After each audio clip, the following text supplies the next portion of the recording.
Alright.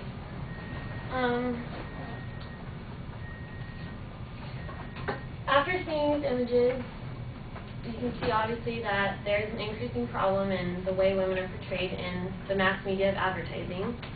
So today I'm here to tell you and inform you about the consequences that the portrayal of women in ads bring about. I have studied this subject on many levels. I've taken many women's studies classes and heard many speeches about it, and it definitely is an increasing problem. On average, how many advertisements do you guys think you see on a daily basis? Just any number. Too many. 37. Okay.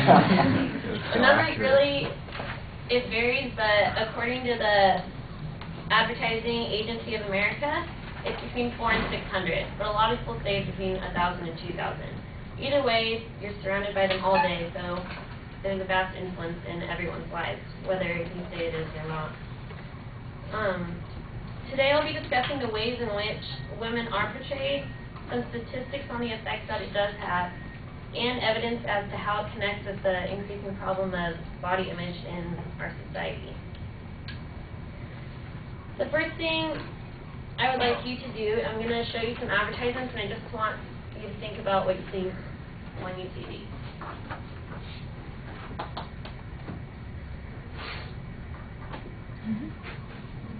Yeah, some of them might be a little offensive.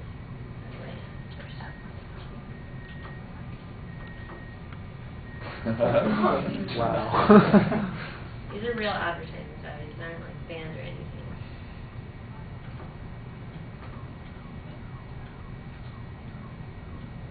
Alright. So, the first thing I think when I see any of these are sex and ridiculously unhealthy thin girls. So, according to Lucy Combsar, she's an author of a book, Women in a Sexist Society. She says, advertising legitimatizes the idealized, stereotyped roles of women as temptress, wife, mother, and sex object.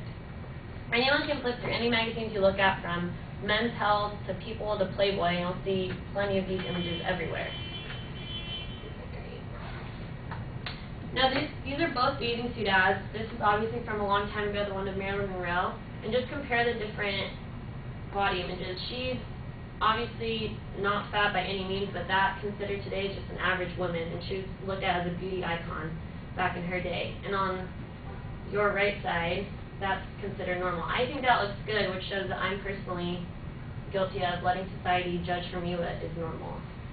So, another problem with idealizing these women is that most of these photos are retouched, so you're not even really looking at what she really looks like if you were to see her in person. So you're idealizing something that's not real, and if you're constantly trying to get to that, you're never going to reach it, which makes advertising successful. Alright, now that you have the main ideas of how they're actually portrayed, I'm going to give you guys some statistics on actual facts of how it's affecting young women. 25 years ago, a model would typically weigh about 8% less than an average woman. Today, it's about 25 to 30% less. And the average woman today is 5'4" and about 140 to 160 pounds, and wears like size 9 to 11. The average model is 5'11" and weighs 117 pounds. 81% of 10-year-old girls are afraid of being fat. 80% of 10-year-old American girls are already starting to experiment with dieting. And now eating disorders are the third most common illness among teens, boys and girls alike. What's scary is that as fashion and ideal body images change, so do the numbers of anorexia and bulimia among adolescents. And liposuction and breast augmentations and any plastic surgery affecting cosmetics has gone up 400% over the last decade. So I've just presented you with some simple facts and statistics.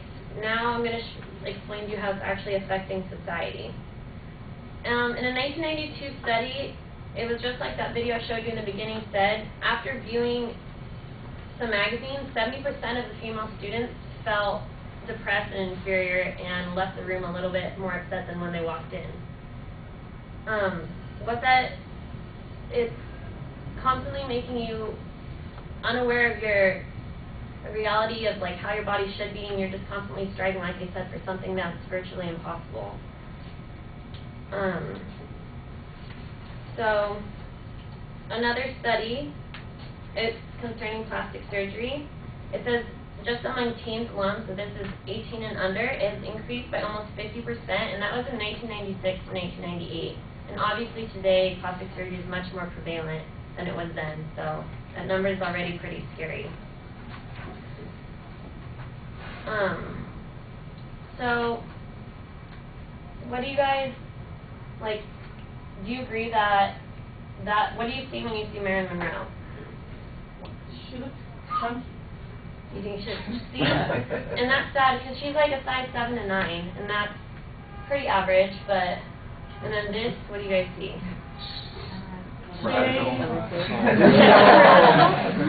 Okay, so, I think she looks fit. fit? Yeah. Like you can see her stomach looks like hard, like fit.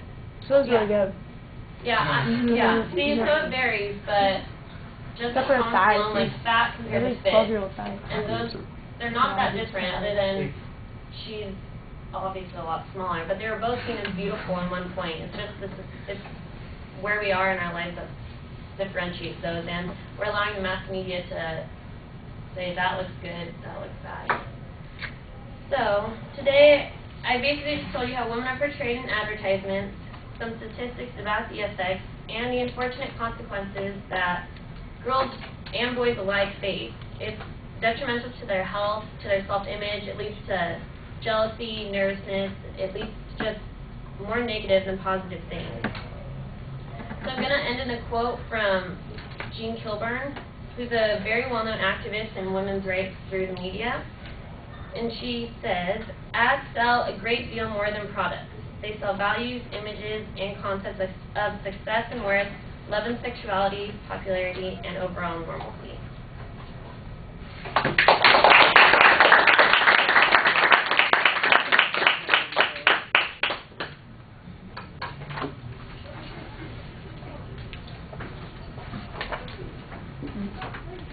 Can we get the lights back on, please? Thank you.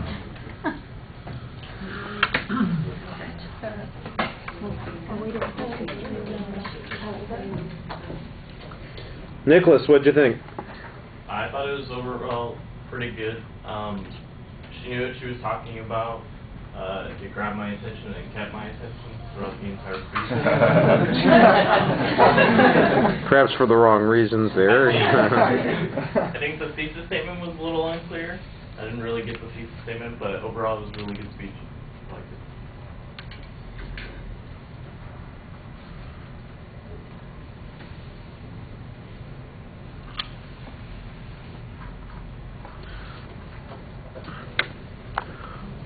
All right, the video clip that you use as your attention device, it's almost a standalone, and it takes you a while to get started onto the speech. I thought your topic was very clear.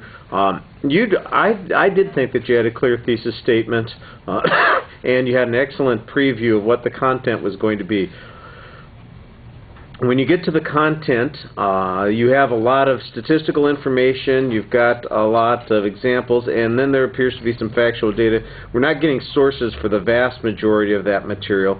Early on there was a quote or two, and right at the end you have another quote, but the rest of the material I'm not sure where it came from, and some of it you even have years for the particular information, but we don't know who generated the information in the first place. We just know when they generated it. It seemed like there's a topical structure that you're following. I think your signposting could be a little bit stronger in the middle of the speech. The visuals are okay. You have a couple of good comparative illustrations that you do.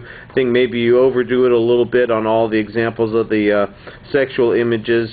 Try and pick out maybe a couple of them to talk about instead of, you know, flashing 7 or 8 of them that you had. I thought you had pretty solid audience contact, although it's kind of hard to tell because it's always dark in here when we've got the video clips on and the lights stay out during the presentation. I like the summary quote at the end of the speech too. All right, thank you.